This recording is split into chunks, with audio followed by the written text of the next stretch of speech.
He has a 1-1 count. That one's struck high. Left side. That one's going. That's out of here off the ropes. You have got to be kidding me.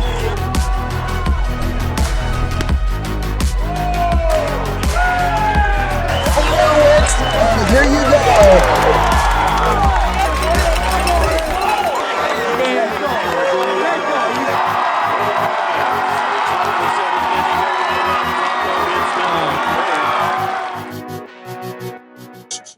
Welcome in, Class 4A fans, to the final IABaseball poll. Crazy to say, we are already here. Week 8 is upon us. Postseason is upon us. Before we get to these rankings, really quick, we're going to have top 100 in Class 4A individual lists coming out this Wednesday on Rockfin. Andrew and I are hands-on with our rankers, helping curate those lists. And if you don't know how it works, I will explain it briefly so you can go ahead and pay attention. Each grade level, freshman, sophomore, junior, senior, is going to have 25 guys ranked, or listed, I should say, and the top 10 will be ranked with explanation. So again, each grade level, 25 guys with the top 10 ranked. Again, just a fun way to kind of put guys on your radar heading into the postseason and honor some athletes that have just had outstanding regular seasons. And then on Thursday, the very next day, we're going to have picks coming out. Andrew and I will be going game by game, sub-state by sub-state, breaking it down, telling you who we think is going to qualify for Cedar Rapids. So no better time to head over to Rockfin, drop a sub, support IABaseball. We appreciate you very much. And again, it allows us to kind of keep promoting the sport and the incredible athletes across the state of Iowa. But hey, we got free rankings coming your way, and they are here right now. Again, a final poll here as Ottumwa hops back in the rankings. If you've been following us all year, Ottumwa, preseason ranked number 8, hopped out of the rankings after week 3, but here they are, 29-8, and obviously the guy to know is Tucker Long, but they got a good squad around him. Tucker Long, the sophomore, again, 61 total bases, hitting 438, but Dalton Dowd, Javen Rominger, Dawson Weller. I mean, this team's got some bats, and even on the mound, to pair with Tucker Long, you got Weller and Rominger. Again, I've gotten the chance to see Ottumwa in person. Really solid ball club heading into the postseason is Ottumwa. But rounding out the 15 through 11 little group here, Sioux City East and Prairie don't move. Indianola and Southeast Polk move down one. So we'll get right into the top 10. And Andrew, how about Davenport North? Conference champs for the first time since 04, I believe. We posted that really cool video of the celebration. It's cool seeing that type of stuff go down across the state. But the Wildcats, this is a team that's, I mean, we've talked about them a lot this year. The offense plays, and they're kind of peaking at a good time. I mean, they sure are. Ultimately, in their last 10 games, they've only had one loss. Again, 9-10 overall in that mark. And along the way, they've had a split of Pleasant Valley, sweep over Central DeWitt, Muscatine to obviously win the conference. Of course, they've also had other big wins, including beyond that as well. They've been able to really, aside from a shaky start early on in the season, which really wasn't that shaky to begin with, but they've been rolling. And, I think that it's been their pitching that has really matched what they've been able to do offensively. And ultimately, they've got guys that can just ball out and do well. 2 guys with over 30 strikeouts overall. Maddox Chapman is a guy that I think should be on your radar if he hasn't been already. Devine as well. Brandon B. we have talked about several times. Guys that have really stepped in and done some big things. And then the fact of the matter is this has been a team that has been as patient as anybody else. At one point led all of Class 4A in walks, and they were and of course walks and a top 5 team in total bases and RBIs combined. One of just 5 teams in the state to have done so throughout the course of this 2024 season in their class, I should say. So they have been rocking, and it's been one where, again, everything's aligned. A couple of years ago, we saw this offense really surge well, but the pitching and defense just couldn't match. Last year, without Balkema there, they had a great offense, but getting a lot of defensive errors, a lot of miscues, just couldn't hold up and match in games late. This time around, they put it all together. All the pieces are there. And again, it's been 20 years since they have claimed a conference crown, and they have put forth a heck of a team in order to do so. It's been fun watching them play, and that's without. Again, we haven't even mentioned a guy who is arguably going to be getting some, knock on wood, MLB attention here. Bryce Pauly. I've heard he's been really highly coveted. He's been looked at quite a bit, and a lot of teams at the next level are looking at him. So he's a guy that you look down the list, and he's a guy that right now sits second in total bases overall. But from Weiss, B, Pauly, Bolkema, you get 4 in the lineup that are that dynamic with over 60 total bases. You are setting yourself up for a deep run. I think they've got it in them to go as far as possible, and they're their own worst enemies at this point because they're the only team that can take them down in my eyes. Yeah, and they're part of an intriguing sub-state. We won't get too much into predictions, but Pleasant Valley, Liberty. I mean, that's going to be a tough one to sift through and kind of pick a team between them. That's what we're going to be doing on Thursday. As you can see, Linn-Mar, they dropped 2 spots, which opens up our top 5 spot. And it's Ankeny Centennial. Andrew, we are back to the kind of same familiar top 5 that we've had all year long. It's just been a matter of who's where. And Ankeny Centennial, I mean, they're a part of that tough sub-state, but I mean, at the end of the day, this is the team expected to get out of it.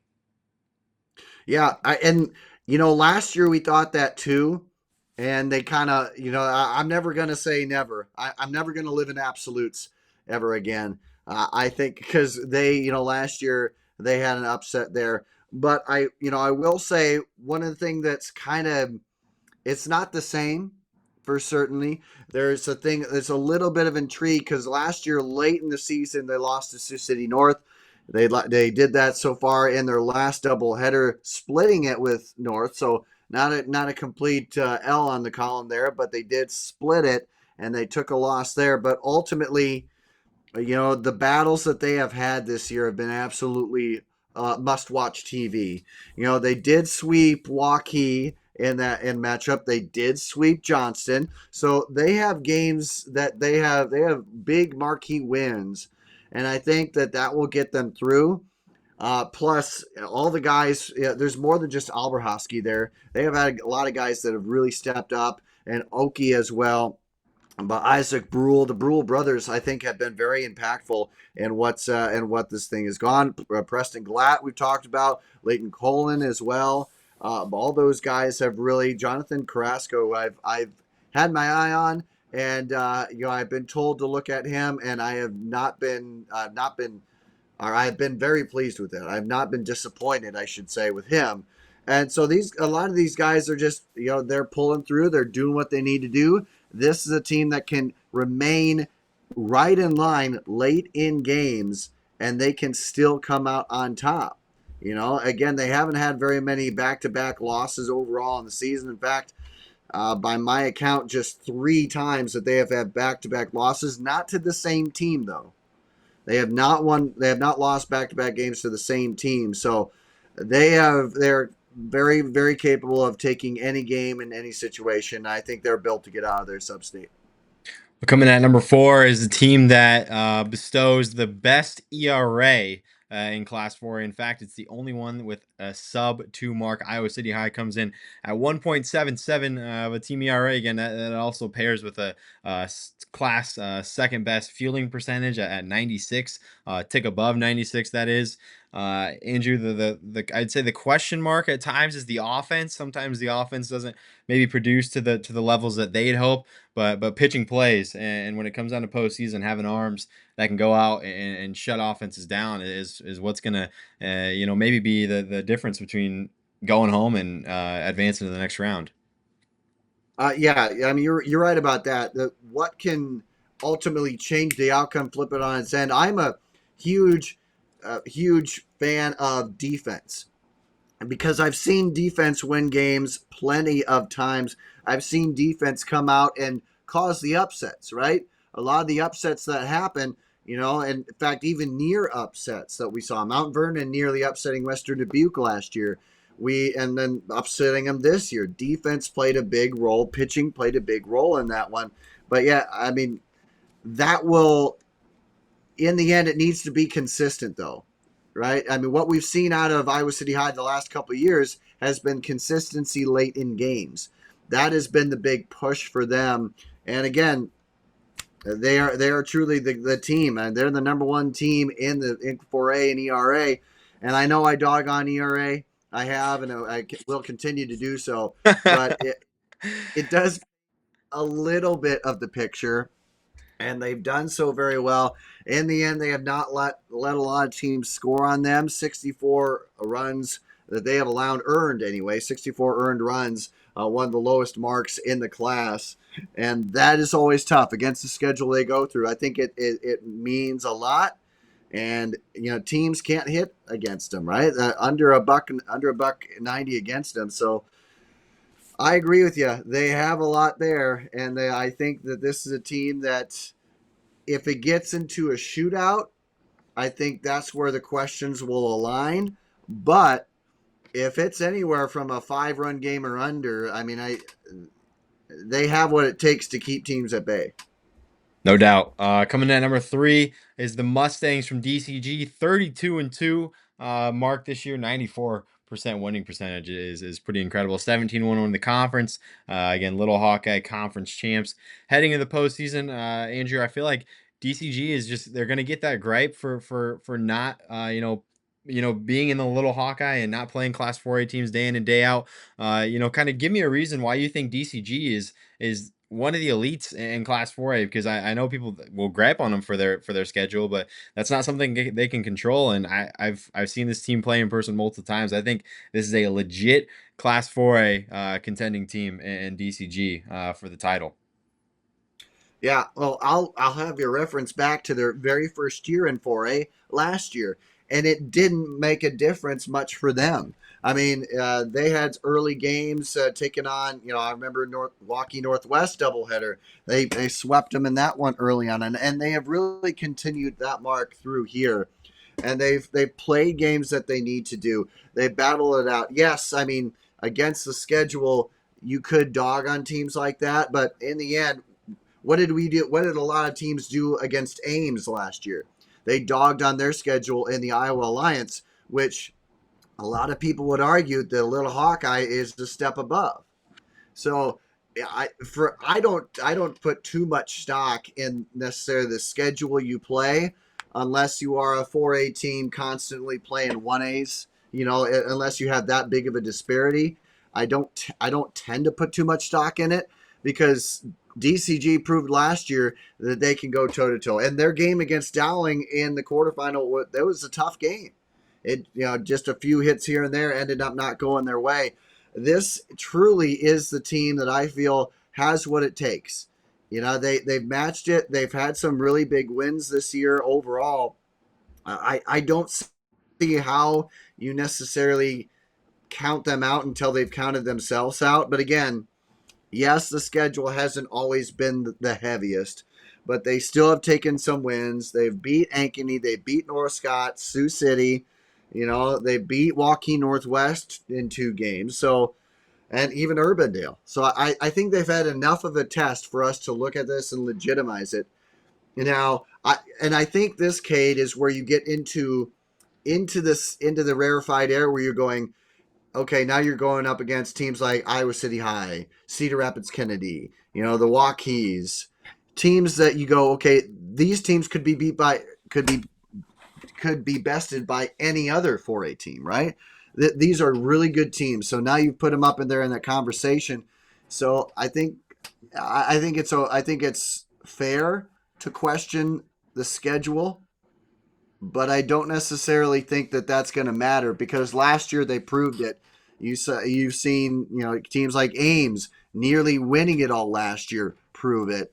I mean, you got to prove it with the bats, and they've done nothing but that. They've proven it well. I think the only question mark is, kind of the deeper end of their rotation. Should that be tested?